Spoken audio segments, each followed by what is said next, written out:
Master Peter Brusso here again. This is number 10, multiple attackers. We're going to repurpose an older chunk of video for this, and it fits the bill completely. I tried to do it over again. I couldn't have done it as good as what you're going to see in a minute.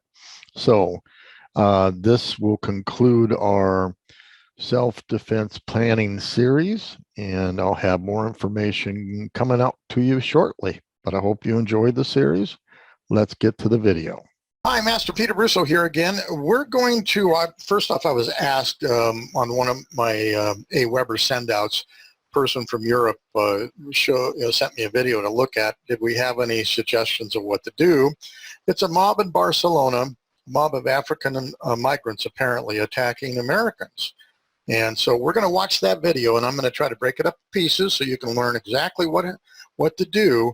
But more importantly, had they had a defender, that wouldn't have lasted very long at all. So let's get to the movie.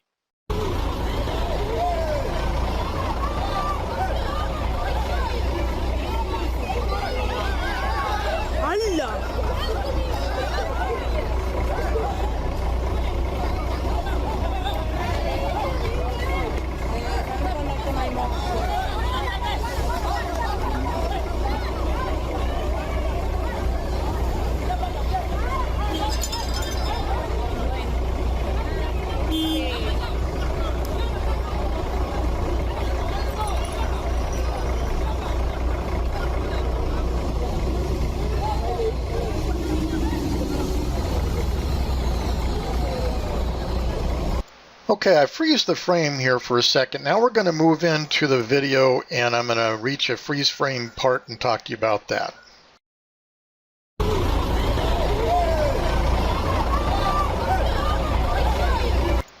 All right here you can see very clearly that in fact he got encircled. And the most important thing you can do is get out of that circle. So let's keep watching. Well, he got himself out of that circle all right, no question, but look, his back is turned. You shouldn't do that. If you have to look at where you need to run, look briefly and then back up, keeping your eyes on your opponents at all times. This allowed them to move into the next position. So let's keep watching. Now he does get turned and able to look back, but watch the next guy tries to trip him because his back is turned. Now you notice this guy is running in from the right with a belt. And now here's the ticket. The guy stands in the same spot. He took the full breadth of that particular belt right to his back, his belt buckle to his back. What you need to do is to move directly towards the person and close the distance, because a belt is a rotational weapon. You want to either get inside the arc or get outside the arc, but don't stand where the sweet zone is for that. Now, I'll also add at this point, had you had a defender of that person, a simple close the distance and in his face would have taken his idea of hitting you with a belt completely out of his mind. And it's kind of like shampoo. Lather, rinse, and repeat. And what I mean by that is you hit him once in the face with the defender, hit him again and again and again until it stops. Now again, he turned his back and he got hit again. However, and he's running away, which is a good thing, no question about that. However, notice this guy right here. He has a good bystander trying to stop this guy from hitting him. Yay, good bystander. Like to see that. Don't see that very often. There's actually several of them in here. Bystanders trying to stop this. All right, as you can see, here is this female bystander getting in the middle of this, trying to break it up. Gosh bless her. Now notice she has her purse she's holding on wrong. Purse snatcher, by the way, when you grab that purse, the woman goes down with the attacker, and they get away with the purse, and you get a head injury. So don't put your purse around like that. Let's get back to the movie.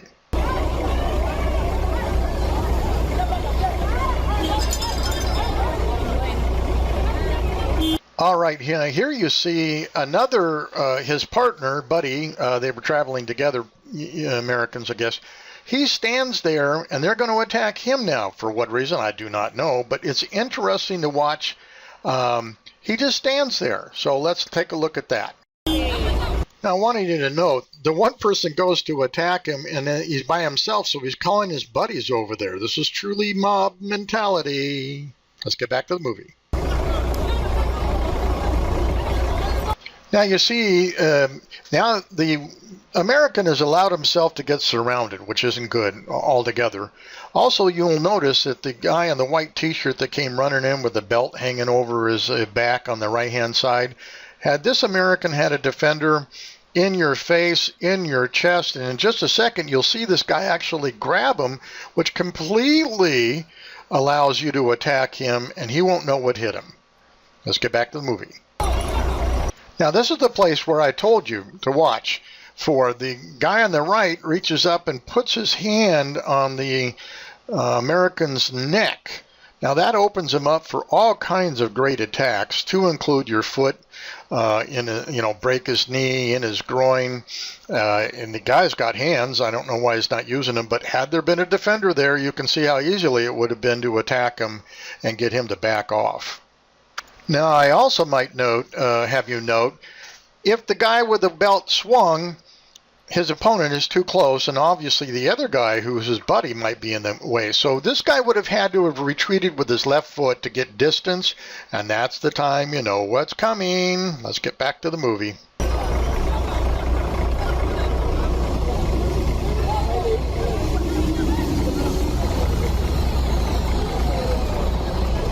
Now, for a learning situation, let's watch the whole thing again at regular speed without any interruptions. You know what to look for now, and that's how you learn. Let's get to the movie. Start from the beginning again.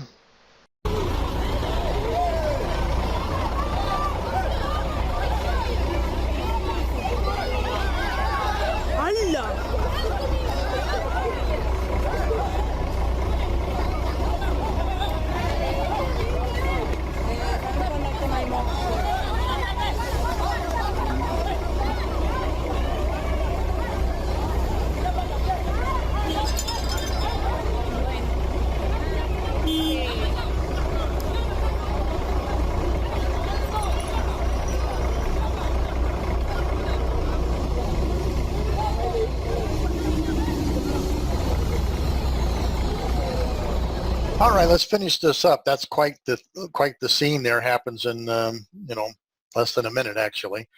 I'm also going to put up a picture of our travel package. Had they had any of those tools, this wouldn't have nearly gone the way it did. Things to remember: if you're in the middle of a circle, get out of the circle. And actually, if you can back yourself up to a wall where they can't encircle you, you really only have an ability to, well, they only have the ability to attack you with about 2.5 people. Now, you can defend that off. It's better than 5, 6, or 7 coming from every angle. No question about that. Also, if you're leaning against the wall, it means you can use both your hands and one foot. You don't have to worry about balance out there, so it's a really nice way to think about that. But you've got to get out of the center of the circle. As the circle comes back around you again, move on the outside. They're going to be forced to continue to try to move while you stay close to one opponent. Poke an eyeball out, take a defender, take an eyeball out. This is a place where you can't be nice. You have to do some damage quickly. Travel package is that kind of a thing where you can travel nicely on an airplane and still defend yourself, but when you get into a bad section of town, you get a little bit of a bite in your bark. A defender bite. I should coin that. So again, getting out of the center, very important. The other guy, I don't know why he stood over there and didn't give any help, and why did he stand there after this guy ran? He should have ran too. Whatever they did to upset these guys, I don't know. Maybe nothing, I don't know. However, the innocent bystanders were great. There were several of them. If you watch the clip again, there was another innocent bystander in red, a red shirt and red shorts, I think, that took his son and shadowed his son from any of the issue. But he stood out in the street, just stood there. Get run over with your son. What are you thinking? Situational awareness is really important too. If you go back to the 4 laws of attack, we talk about that, knowing your escapes. You can see this, constantly think about where you're at, where help is, where the bad guys are, and how to get yourself out of that. Very important. And then finally, remember, the other lesson is a rope, not a rope, a belt is a rotational weapon. It's a flexible rotational weapon, which means as it comes at you, if you got on the inside, it kind of wraps around, takes a bit of the bite out of it too. So you either have to close the distance to neutralize that weapon or open the distance to neutralize that weapon. One or the other, but don't stand there. Also, when we talk about the 4 laws of attack, we tell you don't stay in the same volume where the attack started. And you can see that violation of the second guy. He stood there in the same volume where it started. At least the first guy tried to get out of the way. Unfortunately, he turned his back to them too long and then allowed them to come up again. So, you know, there's a lot of good lessons here, but remember those lessons, and hopefully you'll understand the power of a defender in this midst. They're punching, they're pushing at you, kicking at you. Just let them run into a point and be done with it. They get up close, particularly in guy number 2 where he's grabbed from behind the head, but that's really not good. And he could have gone to town on that guy with a belt. And although he still had a guy behind him, so start doing something to that guy with a belt, you want to step inside him and turn around so you're facing them again while you're taking care of this guy with the belt. All right, there you go. Master Peter Brusso. Spend some time on the site, take a look around. We're going to have more of these free educational things. And if you happen to have one of these videos you want me to look at, please send it to me. All right, we'll talk to you later. Thank you. Bye.